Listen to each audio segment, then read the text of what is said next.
Detroit, Michigan, a city synonymous with industry and innovation, has a profound history. As it blossomed, so did its education system. From the earliest days of settlement, education played a crucial role in shaping the identity of this great city. However, Detroit's educational journey has not been without its challenges. Economic downturns have strained resources, leading to a decline in the quality of education. The city's population decline also took a toll on school infrastructure, and we can't forget the historical struggles with segregation and disparities in educational opportunities. Today, Detroit faces a new set of challenges. Financial struggles persist, impacting the overall quality of education. Infrastructure issues, including the condition of school facilities, have become apparent. Academic performance disparities among students also pose a significant hurdle in the pursuit of a quality education for all. Regardless of the challenges, hope shines through. Community-driven initiatives are actively working to enhance education. Innovative programs and educational reforms are being implemented to redefine the learning experience. And most importantly, there are success stories emerging from schools that have overcome adversity. Join us as we look through the history of abandoned schools in Detroit.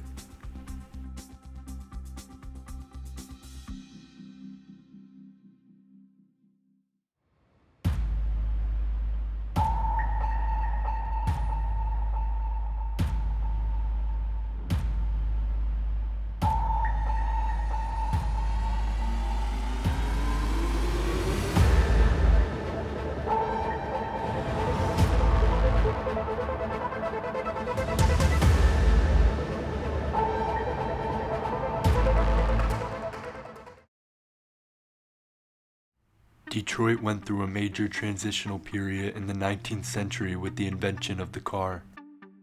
Detroit grew their reputation as a mecca for the booming car industry. This caused a 400% increase in their population. This also led to the Board of Education approving the building of 90 new schools in Detroit. This rapid population increase caused a need for educational facilities within walking distance for the families that were moving to the suburbs. Detroit grew in an interesting fashion geographically. Instead of confining people into one downtown area, the growth of the car industry and the affordability of the area allowed people to live further from the downtown area and commute to work. The increase in facilities needed and the widespread growth of the suburbs caused the educational age population of over 300,000 to be spread out over 370 buildings. As the car industry continued to boom into the 20th century, so did the need for manufacturing facilities. The manufacturing facilities, in an attempt to remain closer to the workers and allow for a better commute, followed the outpouring of people into the suburbs. This would mean less funding for the city, in a crucial time where funding was heavily needed due to the increase in facilities. The civil rights movement that led to the abolishment of segregation in schools in an attempt to improve the quality of education for all incited pushback from the parents of white kids in the city. The city implemented busing programs designed to allow for students to be bused to the schools of their choice. White parents began removing their kids from inner-city schools as a result.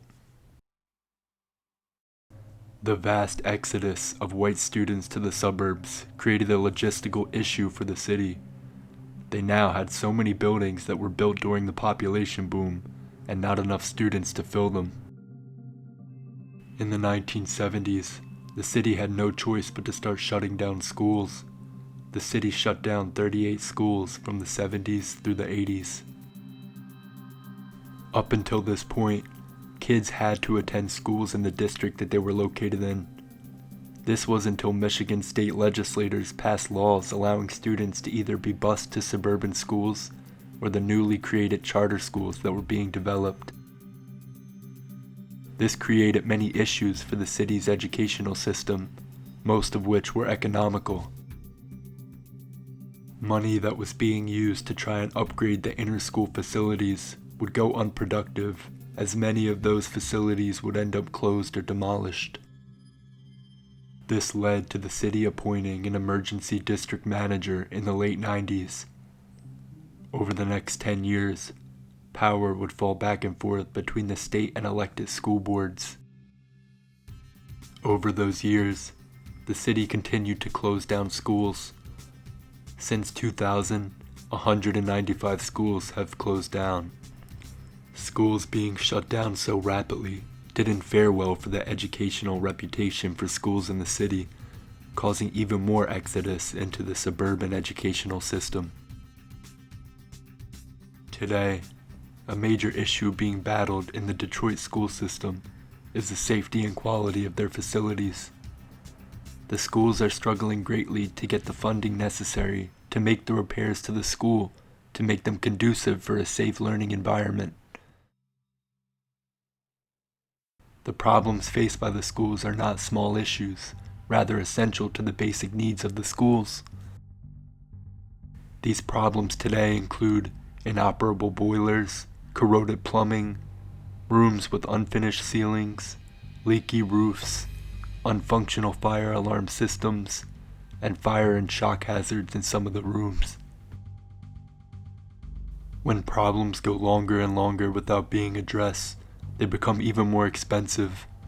That, paired with the growing pains of inflation, make the problems exponentially more expensive and even less likely to be resolved. As recently as this year, the Detroit district officials made the decision to make cuts in the budget to help combat the decreasing enrollment and the exhaustion of the Pandemic Relief Fund.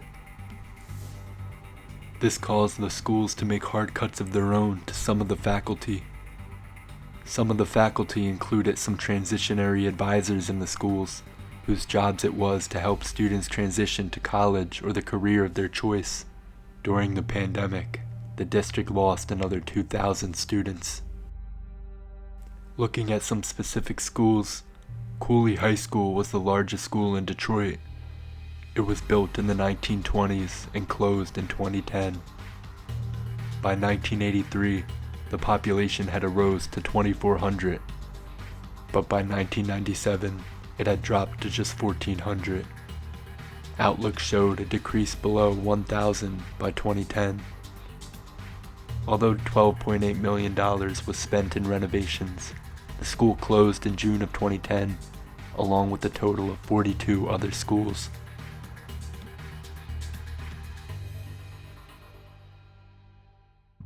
Redford High School was deemed the jewel of the district. It made strong efforts towards college prep. However, in 2006, the district announced the close of the school. The M.M. Rose School was the oldest abandoned school in Detroit, being built in 1886. The school was named after a former teacher who taught at Bishop School. She would later become the Detroit Public School District's first principal. A new Rose School was built close to the old one and opened in 1980 when the school shut down.